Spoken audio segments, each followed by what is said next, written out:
Hola, muy buenos días. ¿Cómo estás? Buen día, ¿qué tal?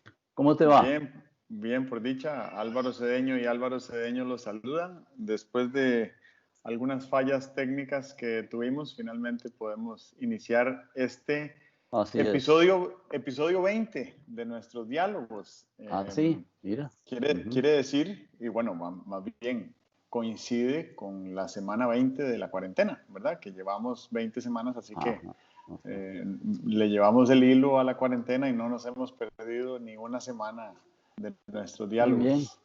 Bueno, Escribiste esta semana un artículo muy interesante que se llama Aprendizajes de la pandemia. Curiosamente, Scientific American publicó esta semana un artículo que se llama más o menos parecido, ¿verdad? Aprendizajes de la pandemia, te pero juro que no estaba de acuerdo con ellos.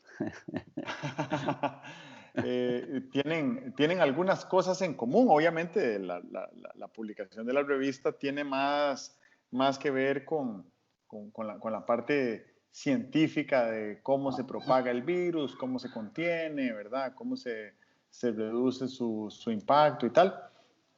Pero el tuyo, el artículo tuyo de aprendizajes de la pandemia, que era anecdótico y empírico, en una tercera leída que hice del artículo tuyo, me llamó la atención algo y entonces como que le di vuelta a la forma como lo escribiste y me gustaría que habláramos sobre las armas estratégicas que disponemos como humanidad para hacerle frente a la pandemia. Y mencionas una o dos, pero en realidad en el artículo hay muchas. Y quería, no sé si las enumero o si vamos hablando, ¿qué sugerirías?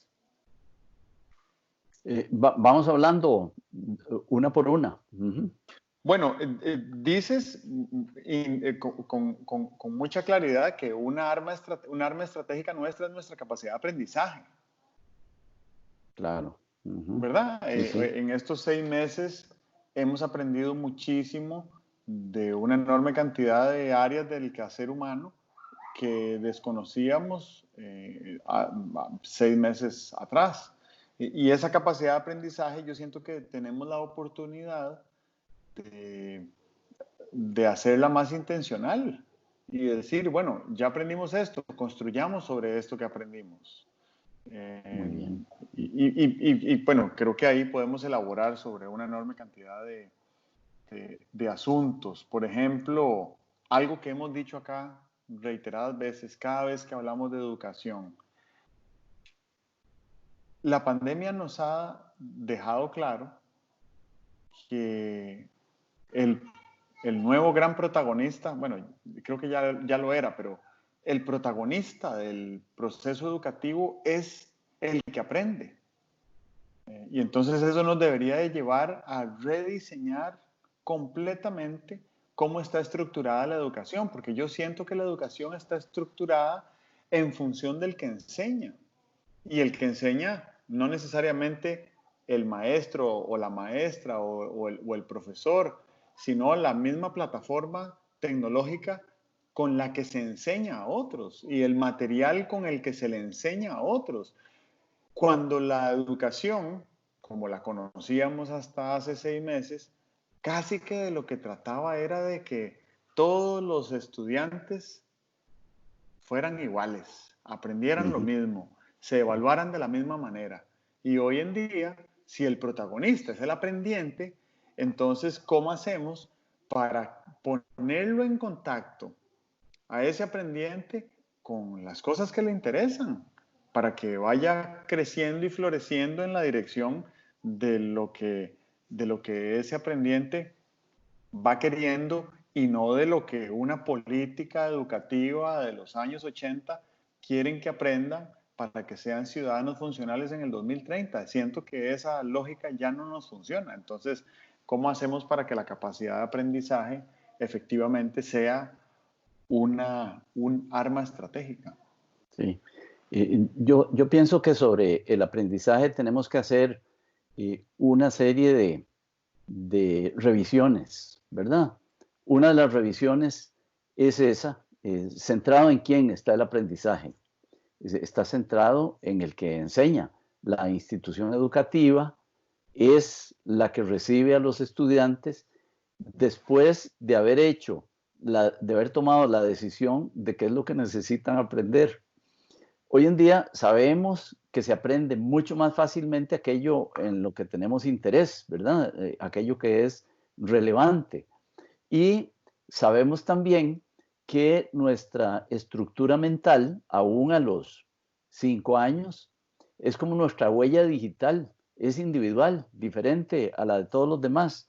De manera que un giro interesante sería tratar de ver con cuál huella digital llega el muchachito o muchachita de 4 o 5 años a la educación preescolar y qué es, con qué es con lo que le conviene estar en contacto.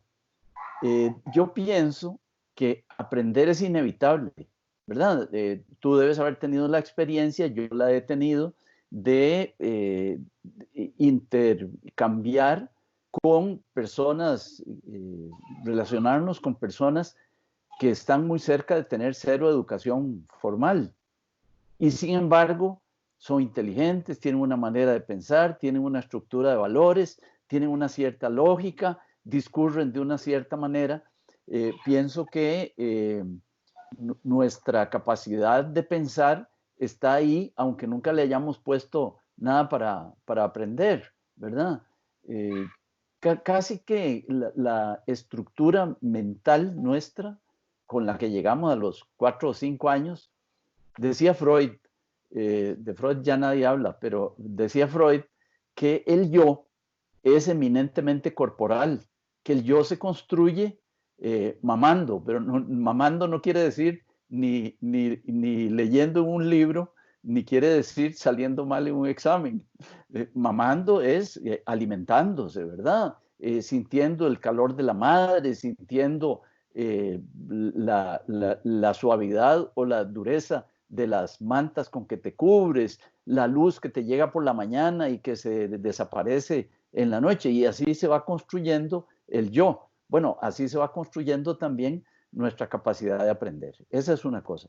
La otra que es bien interesante es que alguna vez creo que se lo escuché a Alberto Di Mare, que era muy audaz en su pensamiento, y decía que aprender es inevitable. Yo estoy convencido de que aprender es inevitable, ¿verdad? Deje por ahí un teléfono celular y el niño de 3, 4 años viene y entiende sin leer el manual cómo es que se maneja esa cosa, ¿verdad? Entonces, esa es otra revisión que debemos hacer de nuestro sistema de enseñanza-aprendizaje. Dejar de pensar que si no tenemos un programa, no lo estamos haciendo bien. A lo mejor lo que deberíamos tener es una gran cercanía con el aprendiente para ver qué es lo que le conviene aprender como próxima cosa. Claro, y eso es muy interesante. Cuando uno piensa que la inteligencia artificial hoy nos permite elaborar múltiples simulaciones sobre posibles escenarios futuros que se podrían dar si tomamos un curso de acción u otro, entonces tal vez entre un programa informático con inteligencia artificial, más unos intereses manifiestos de un aprendiente, más unos criterios, no sé, un poco más de rigor científico, matemático, artístico, que pudiéramos decir, es que sería muy importante que un aprendiente supiera las tablas de multiplicar, ¿verdad? Por lo que eso implica en su desarrollo intelectual. Entonces se configura un escenario en el cual es altamente probable que si estudia unos pocos meses de matemáticas, entonces eso le va a generar unas conexiones diferentes a que si no lo hiciera, sí. ¿Verdad? Otra cosa que siento que mencionas como una arma estratégica es nuestra capacidad de imaginación. Y la capacidad de imaginación, uno podría uno podría ponerse a discutir cuál es la diferencia entre imaginación, invención, ideación, innovación, pero la capacidad de imaginación es decir, por ejemplo, ¿y qué tal si existiera algo como un horno microondas, pero para congelar cosas y que las cosas se congelaran rapidísimo? Sería básicamente como una máquina de hielo instantánea, que no existe. O para que existiera requeriría muchísima energía, ¿verdad? Eso es imaginar. Yo no estoy inventando nada, ni estoy innovando nada. Estoy simplemente imaginando, ¿verdad? Como quien se imagina volando, o como quien se imagina corriendo más rápido que una gacela. Esa capacidad de imaginación es muy interesante porque necesitamos ser capaces de inventar historias que no han sido contadas porque no han sido vividas, pero que son deseables y que queremos vivirlas, y para vivirlas tenemos que construirlas entre todos. A mí me parece que algo llamativo desde este punto de vista es que cuando se inventaron los teléfonos inteligentes, que esa sí es una invención, ¿verdad? No existían antes del día que se produjo el primero. Steve Jobs, que fue el que los imaginó primero, se había inspirado en lecturas y leyendas que había, que conoció en una visita que hizo a la India en los años 60, donde supo que los grandes sabios indios tenían poderes telepáticos y podían comunicarse por telepatía con otros sabios, ¿verdad? Y entonces él imaginó, Steve Jobs imaginó, ¿y qué tal si algún día hubiera un dispositivo que me permitiera comunicarme con otra persona como si fuera telepatía?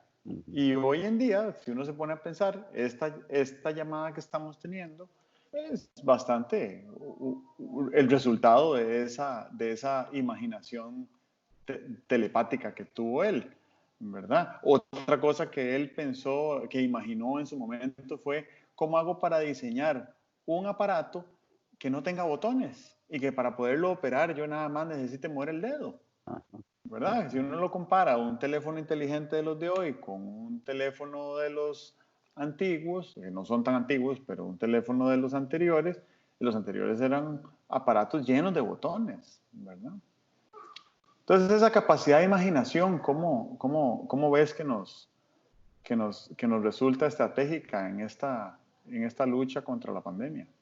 Bueno, yo la gran utilidad que le veo a la imaginación en este momento es que a mí me parece que el perjuicio económico que nos va a dejar la pandemia es enorme. No tenemos idea los que vivimos de cuán grande es el perjuicio económico que nos va a dejar la pandemia. Entonces, deberíamos imaginar cosas. Deberíamos imaginar, por ejemplo, si, no sé, mira, si lo que queremos es restaurar el nivel de bienestar que teníamos en el año 2019, o si de alguna manera, después de que desde el Estado se ha intentado paliar el efecto en los ingresos de muchísima gente durante la pandemia, si nosotros de aquí vamos a salir con una idea de que debería haber algo permanente, igual de solidario que lo que ha estado ocurriendo con los bonos, con la ayuda a proteger, ¿verdad? Bueno, esa es una cosa. Deberíamos también preguntarnos si lo que queremos es volver a que unos estén ocupados 40 y tantas horas por semana, o si será preferible que muchos estén ocupados 10 horas, ¿verdad? Fíjate que, imagínate que una parte de nuestro ingreso lo gastamos en diversiones, ¿verdad? Y entonces vamos a restaurantes, vamos al cine, vamos a conciertos, vamos a partidos deportivos, a partidos de fútbol y tal. Bueno, ¿por qué no imaginarse si después de la pandemia, con lo mal que vamos a quedar, no convendría más hacer una serie de espectáculos, eventos, formas de diversión públicas, y entonces en vez de ir al restaurante, haríamos unos sanguchitos y nos los vamos a comer a un parque que no conocemos, ¿verdad? En vez de ir a la obra de teatro, posiblemente surgirían artistas callejeros que hacen unas presentaciones como esas que he visto hacer en algunos lugares, donde presentan un sainete o un drama de 10 minutos y la gente está ahí, aplaude y les deja por ahí unas moneditas. Eso es imaginar si queremos que el bienestar sea igual que el del 2019 o un bienestar nuevo que tenemos que inventarlo. Claro. Bueno, vieras que cuando dices eso de volver al bienestar del 2019, me imagino que eso sería agradable para los que vivían bien, ¿verdad? Sí. Para los que vivían un poco más constreñidos por sus dificultades económicas o incluso de salud, tal vez volver al pasado no sea lo óptimo, a pesar de que ahorita estén pasando por una situación aún más apremiante, Sí. ¿verdad? Luego pienso, cuando hablas del diagnóstico económico de la pandemia, que desde hace meses estaba pensando en esto. Esta es la peor crisis económica desde que nació Adam Smith, ¿verdad? Que esto es simplemente para poner una referencia al nacimiento del capitalismo. Pero haríamos bien en revisar algunas cosas que no están incorporadas en el pensamiento filosófico de Adam Smith en su concepción del capitalismo. Hay un famoso reclamo que de hecho lo llegué a conocer en Escocia, que es de donde era Adam Smith, que dicen, pues sí, Adam Smith inventó el capitalismo, pero ¿quién le hacía la cena a Adam Smith? ¿Y cuánto se le pagaba a esa persona por hacerle la cena a Adam Smith, verdad? Porque Ajá, Adam Smith ajá. vivía con la mamá y la mamá le preparaba la comida y le limpiaba el cuarto para que él pudiera filosofar y pensar y elaborar Sí. unas genialidades que escribía filosóficas, ¿verdad? Uh-huh. Pero hemos utilizado por 200 años una metodología de medición de bienestar desde el punto de vista económico o de riqueza que es muy incompleto. Sí, Y, claro. y además de que es muy incompleto, es muy sesgado, Sí. porque le da prioridad, por ejemplo, a la medición de venta de armas que un país le hace a otro, eh, pero no contempla todo el valor económico que tienen el trabajo que una mujer generosa y desinteresadamente hace por su hijo. Sí, sí. Que Uh-huh. eso tiene un impacto económico, pero no tiene un costo, no tiene un precio y eso no se contabiliza. Eh, yo creo que para hacerle justicia a Adam Smith, y ya vamos a volver con las armas estratégicas, pero es que creo que si no resolvemos el tema económico, vamos a quedar debiendo, le vamos a quedar debiendo a la humanidad con esta pandemia. Para hacerle justicia a Adam Smith, necesitamos leer y estudiar y conversar a fondo sobre su teoría de los sentimientos morales, que Uh-huh. es un texto filosófico, yo diría que mucho más elaborado y mucho más bien fundamentado y además anterior a la riqueza de las naciones. Y esencialmente lo que Adam Smith proponía en ese primer texto es que el quehacer humano debería tener por objetivo crear un valor en la sociedad y que una vez que ese valor ha sido creado de manera tangible en la sociedad, buscar mecanismos para que ese valor sea monetizable. Y entonces ahí sí, la riqueza de las naciones consiste en monetizar el valor que crean. Pero si yo estoy cortando bosques y eso que estoy haciendo lo estoy monetizando, ahí se Claro. desconecta la lógica de Adam Smith, porque la lógica de Adam Smith es que cortar bosque es destruir valor, no crear Sí. valor, Uh-huh. ¿verdad? Uh-huh. Entonces yo estoy monetizando la destrucción de valor, eso nos va a conducir a un lugar que Adam Smith no se imaginó y que además le parecía que podía ser un lugar indeseable de estar ahí. Pero el economista aquí eres tú.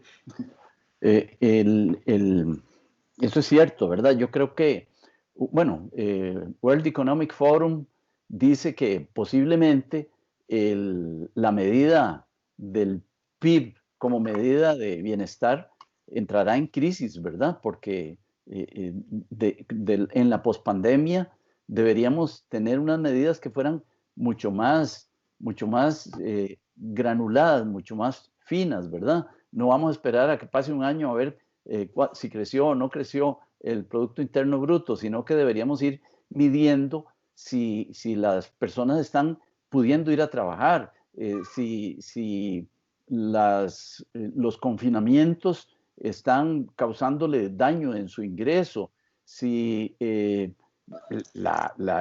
confinamiento, si les está causando daño en su salud mental o en su convivencia familiar, etcétera, ¿verdad? Es que una de las cosas para las que la imaginación sirve en esta pandemia es para darnos cuenta de que todos la estamos sobrellevando de manera distinta, ¿verdad? No es lo mismo estar confinado en 100 metros cuadrados de vivienda con un jardincito, ¿verdad? Que estar confinado en 30 metros cuadrados de vivienda y sin jardín. Otra cosa bien interesante, aún desde el punto de vista puramente de salud, hay formas de urbanizarse que son potencialmente peligrosas, ¿verdad? Lo que llaman la cuartería, el hacinamiento en viviendas individuales y tal, es mucho más peligroso que el barrio aireado, con más espacio, con calles más anchas, etc. Bueno, eso tenemos que pensarlo, especialmente cuando vemos lo que muchos biólogos sostienen, y que esta pandemia no es un evento único, ¿verdad? Es un evento que podría repetirse porque parece que hemos violado la frontera entre seres humanos y naturaleza silvestre, ¿verdad? Y entonces ahí hemos entrado en contacto con una cantidad de virus que solo están esperando un vector, una forma de transmitirse para saltar al ser humano. Bueno, entonces si vamos a tener otras pandemias dentro de 5 años o dentro de 10 y tal, ya deberíamos ver lo de la vivienda popular con otros ojos, ¿verdad? Claro. Como creo que de ahora en adelante vamos a ver con otros ojos los viajes de negocios, el teletrabajo, la reducción de riesgos de salud en el lugar de trabajo, etcétera. Todo eso lo vamos a tener que ver de distinta manera. Viste qué impresionante que en los últimos 6 meses 2.500 millones de personas pasaron a teletrabajar. Sí. Es un cambio global y además creo que en muchos casos permanente. Otra de las armas estratégicas que siento que están mencionadas en tu artículo es la ciencia. Y honestamente no querría profundizar mucho en el tema de la ciencia por 2 razones. Primero, porque ese artículo de Scientific American al que me refiero, que se llama algo así como Aprendizajes de la Pandemia, tiene 8 o 9 aprendizajes bastante contundentes desde el punto de vista científico de lo que la pandemia nos ha dejado. Pero sí quiero mencionar que nos hemos desconectado de la ciencia. El ser humano basaba su toma de decisiones, sobre todo colectiva, en lo que la ciencia le informara, la ciencia del momento, porque la ciencia cambia, ¿verdad? La ciencia evoluciona. Puede ser que la verdad científica que tengamos hoy vaya a cambiar dentro de unos años. Sin embargo, ha avanzado tanto la ciencia que es difícil imaginarse que va a haber un descubrimiento científico que haga obsoleto todo lo que hoy creemos o pensamos desde el punto de vista científico. Y sin embargo hay muchísima gente que se ha dedicado a elaborar historias que parecen científicas, pero que son simplemente falsedades Claro, ideológicas, ¿verdad? claro, claro. O sea, Ujú. es una actitud, es un comportamiento delictivo, es una falsedad ideológica que lamentablemente millones de personas hoy en día, con la difusión que dan las redes sociales, se lo creen como una verdad. Y no Sí. estoy hablando solo de la pandemia, estoy hablando de un montón de teorías de conspiración que deterioran profundamente nuestra capacidad de toma de decisiones. No sé si tenías algo que decir Sí, sobre sí, ciencias. el Sí. comentario es que deberíamos popularizar la ciencia, ¿verdad? Ajá. En el país hay bolsones de ciencia. Ujú. Uno sabe dónde se utiliza el pensamiento científico y dónde no. Entonces, el pensamiento científico a mí me parece que es muy útil para la vida común, ¿verdad? El pensamiento crítico, apegarse a evidencias, considerar que todos los hallazgos son provisionales, estar dispuesto a revisar los hallazgos o lo que estás creyendo en un determinado momento, etcétera. Bueno, esos elementos del pensamiento científico yo creo que ayudarían muchísimo a combatir el pensamiento, ¿cómo le llamaríamos? Las creencias, el pensamiento mágico, el pensamiento intencionadamente manipulativo o demagógico, ¿verdad? En esto, afortunadamente, creo que la pandemia nos puso en contacto con algunas piezas de aprendizaje importantes, ¿verdad? Nos ha dado a entender cómo no se puede pensar en la pandemia con un pensamiento simple, ¿verdad? Pensamiento simple es el que uno utiliza para operar un picaporte. Dice, cierro la puerta, muevo el picaporte y si se mete en el recibidor, la puerta queda cerrada. Eso es pensamiento, interpreta la realidad y tal.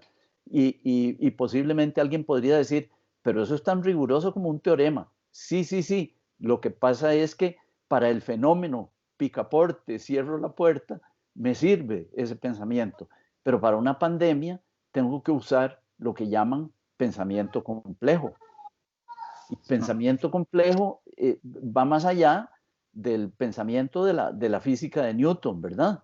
Que era maravillosa y uno se para a ver el, el, el edificio que construyó Newton con unas cuantas verdades elementales, ¿verdad? Pero no son suficientes, por ejemplo, para explicar una pandemia, no son suficientes para explicar por qué hay gente que está empeñadísima en que abramos, que quitemos el confinamiento y que todos volvamos otra vez. Eh, Esas cosas solo se pueden explicar desde el pensamiento complejo. Claro, claro. Muy interesante. Estaba pensando en un libro que quiero recomendarle a nuestros oyentes que se llama El dedo de Galileo, Galileo's Finger, sobre los 10 descubrimientos más contundentes que ha hecho la ciencia en la historia de la humanidad. Ajá, No es ningún secreto que todas ellas son en los últimos 500 años, ajá, pero la gran mayoría de ellas son de hace más de 100 años sí, sí, y hoy no todo el mundo las sabe. claro, claro. Entonces eso de popularizar la ciencia me parece un propósito fundamental. Esa es un arma estratégica, ¿verdad? Ujú, Y este libro me hace pensar que tal vez no necesitemos ser doctores en ciencias para claro, popularizar la ciencia, claro, ¿verdad? claro. De hecho, se dice que una de las grandes falencias que ha tenido el pensamiento científico es su incapacidad crónica para comunicar al público no científico que hay de nuevo, Sí, ¿verdad? sí. Ujú, ujú. Otro tema que siento que es un aliado estratégico, no un arma estratégica en el combate de la pandemia, en la transformación de la pandemia, porque tenemos que lograr convertir toda esta energía y todo este caos aparente en prosperidad. Ujú. Y ese proceso de transformación, me parece que ahí una arma estratégica es el liderazgo, la capacidad de liderazgo, la vocación de liderazgo, el sentido de liderazgo, el propósito de liderazgo. Y liderazgo bueno, tú tendrás tal vez múltiples definiciones muy pertinentes para liderazgo, pero yo siento que el liderazgo requiere de 6 elementos y sin alguno de los cuales siento que flaquea. Primero, un sentido de optimismo. Segundo, una capacidad para priorizar la toma de decisiones. Tercero, la creatividad. Cuarto, la capacidad de visión, que creo que se relaciona un poco con el optimismo. Quinto, el pensamiento estratégico. Y sexto, la capacidad de comunicar. Ajá. Yo siento que a un líder que le falte alguno de esos 6 elementos, lo vamos a ver, va a ser notorio que no es un gran líder, ¿verdad? ¿Cómo sientes que está, bueno, el liderazgo en tiempos de pandemia? La pandemia nos ha enseñado lo mal que estábamos en materia de liderazgos. Y entonces deberíamos de aprovechar la pandemia para revisitar, reconsiderar la importancia de los liderazgos. Y si vemos, digamos, en el sector público, en países como Costa Rica, hay estupendos líderes que prefieren no meterse al sector público por múltiples razones que no vienen al caso, pero entonces quiere decir que las riendas del Estado, que es el andamio dentro del cual opera y prospera la nación costarricense, no dispone de sus mejores mujeres y hombres porque no se quieren echar al agua, no se quieren involucrar, ¿verdad? Siento que al liderazgo primero hay que despojarlo de algunas fantasías. Yo recuerdo, hace muchos años estuve trabajando en un proyecto largo de Ohio State University en República Dominicana. Y una de las cosas que hacía era desarrollar un grupo de ejecutivos. Y una vez, pues tocó el tema del liderazgo y yo empecé a hablar de liderazgo y tarea. Y a la hora del café vinieron unos que eran cercanos, unos dominicanos que eran cercanos y vinieron a decirme, mire, profesor, aquí no conviene hablar de liderazgo. Y dije yo, ¿y eso por qué? Sí, mire, es que cuando usted dice liderazgo, pues todo el mundo lo que recuerda es a Trujillo, ¿verdad? Y entonces, claro, ese pueblo tenía la reserva de que alguien le dijera, ¿por qué no es mejor líder? ¿Por qué no usa su liderazgo? ¿Te convendría desarrollar tu liderazgo? Eso era como tocarle un tabú.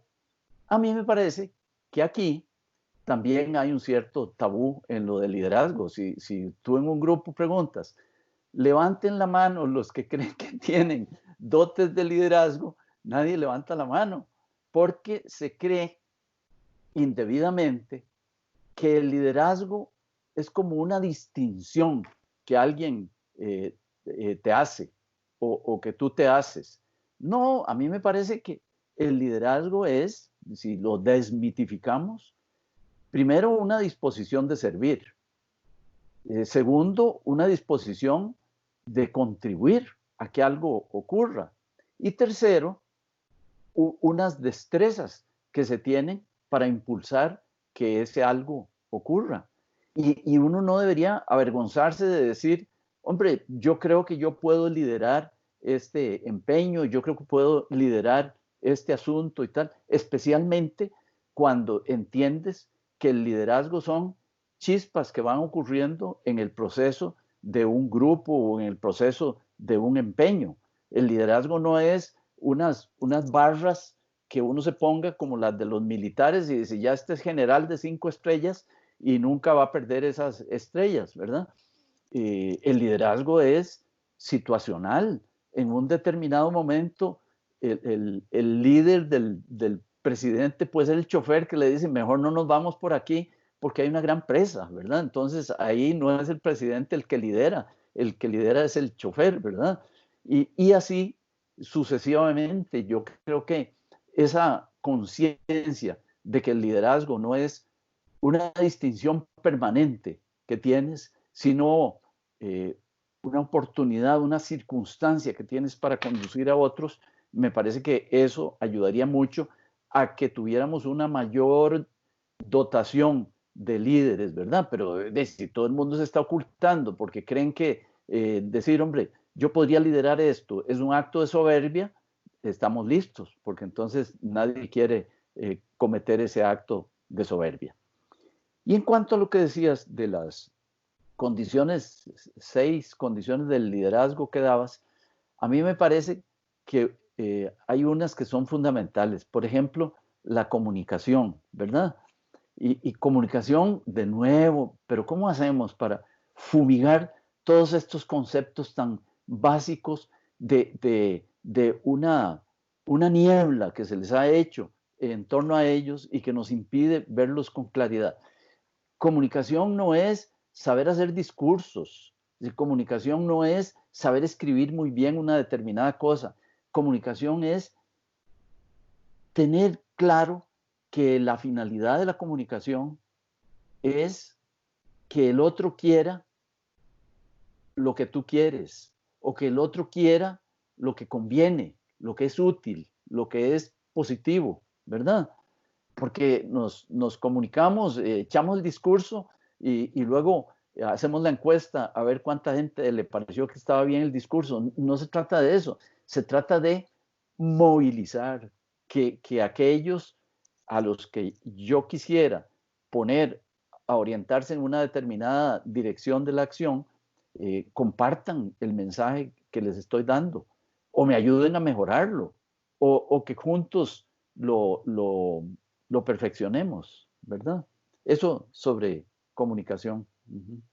Muy interesante, escuchándote hablar me hace pensar que la negociación es una forma de comunicación y Claro. que si nosotros queremos alcanzar acuerdos, necesitamos negociarlos y negociarlos quiere decir comunicarnos con alta efectividad. Sí. Uh-huh. Uh-huh. El último elemento que tengo acá dentro de las armas estratégicas que me aparecieron en tu artículo es el de la capacidad de diseñar políticas públicas de alto impacto.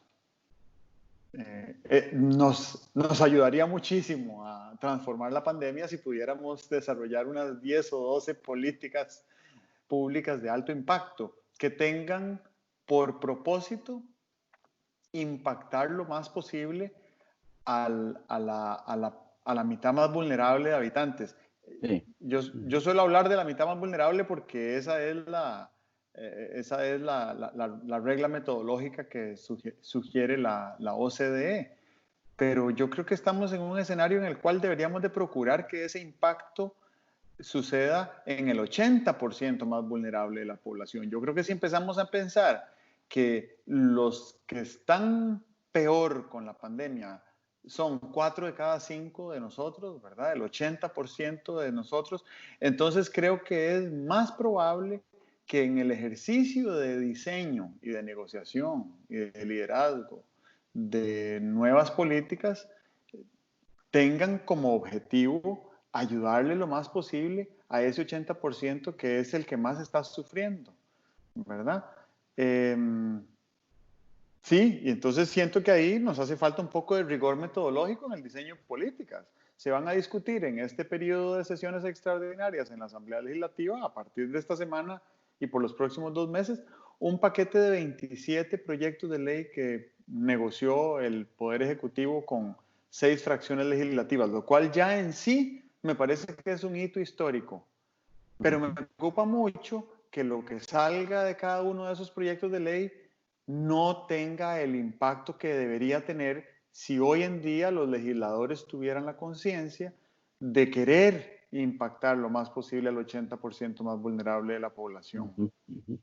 Sí, sí, yo pienso que me parece que tenemos muy poca idea de lo que es la formación de una política pública, ¿verdad? Uno debería arrancar en la formulación de políticas públicas por los propósitos como superiores, como por los propósitos trascendentes, ¿verdad? Yo veo una serie de políticas relacionadas con auxilios económicos a los más perjudicados y tal y cual. Eso, ¿cuál es el propósito? ¿Cuál es la finalidad trascendente? Últimamente he estado leyendo al doctor Eduardo Ortiz sobre el artículo 50 de la Constitución Política. El artículo 50 de la Constitución Política me parece que es el asiento constitucional del bien común en el país, ¿verdad? Bueno, ahí cuando ves el artículo 50, uno dice, los constituyentes del 48-49 costarricenses se le adelantaron a la OSD, ¿verdad? Y eso me parece que está muy bien y posiblemente se le adelantaron a los objetivos del milenio y se le adelantaron a la Carta de la Tierra y tal y cual. Y entonces muy lindo. Y creo que los que son estudiosos de la Constitución deberían ilustrarnos a los que solo somos aficionados sobre cuál es el valor y cuánta cosa puede irradiar del artículo 50 de la Constitución Política. Definitivamente, definitivamente. Qué bien, qué bien. Ok. Bueno, muy, muy nutritiva esta conversación. Me Sí, gusta muy que... bonita. A pesar de que no comemos nada, quedamos muy satisfechos, creo. Sí, no, yo sí siento que yo quedo en un lugar diferente donde estaba cuando empecé y que es un esfuerzo de co-creación que a mí me resulta valioso, ¿verdad? Y me imagino que para quienes nos oyen en, en, en días cercanos a la fecha de grabación y también a quienes nos escuchan en días lejanos a esta fecha de grabación, esto ojalá les resulte igual de nutritivo, ¿verdad? Claro, esa es la idea. Buenísimo, entonces, Bueno, ok, nos hablamos la semana entrante. de acuerdo. Muy Que bien. estés muy bien. Bueno, Hasta luego. adiós. Nos vemos.